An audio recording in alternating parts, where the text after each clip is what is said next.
Salut, bienvenue à tous dans un nouveau rendez-vous d'actualité.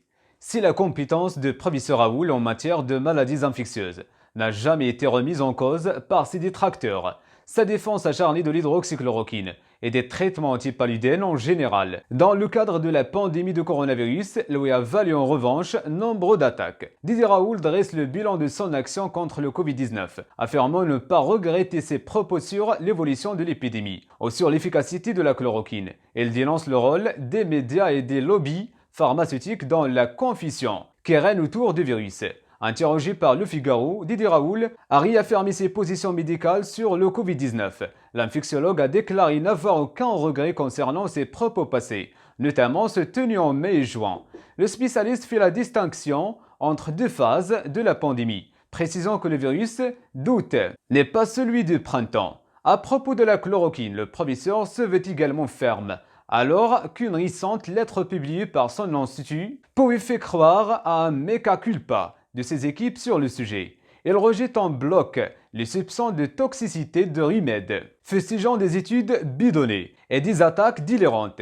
Il soutient toujours que l'hydroxychloroquine peut être efficace pour les patients qui ne sont pas en phase finale. En ce qui concerne l'hydroxychloroquine, je n'ai jamais dit qu'il allait guérir 100% des patients. En revanche, je maintiens que cette molécule améliore l'état des malades précoces ou avancés, mais pas en phase finale, explique-t-il. Plus généralement, l'infectiologue s'inquiète des conflits d'intérêts qui agitent l'industrie des médicaments, pointant du doigt la financiarisation du monde pharmaceutique.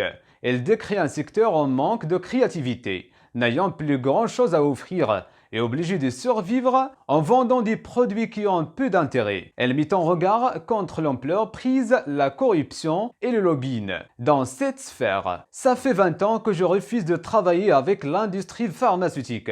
Il n'est pas normal que des médecins se prononcent sur des médicaments au sujet desquels ils se trouvent en conflit d'intérêts. C'est étonnant, parce que dans les autres secteurs de la société, ce genre d'attitude n'est plus toléré. On a eu droit à un débat national pour interdire aux députés d'employer leurs conjoints, déclare Didier Raoult. Le praticien marseillais critique également un emballement médiatique autour de l'épidémie, rappelant que 80% des gens qui meurent ont plus de 75 ans ou sont obèses. Il affirme avoir un décalage entre la médiatisation de certaines informations et la réalité de risque, des alertes disproportionnées qui durent. Selon lui, depuis plusieurs années, l'infectiologue citant l'exemple de Chikungunya. Didier Raoult estime lui-même fait l'objet d'un traitement média biaisé et accuse les médias de tronquer ses propos. C'est la fin de ce rendez-vous. N'oubliez pas de réagir sur la section de commentaires et d'activer la cloche de notification. Merci et à très bientôt.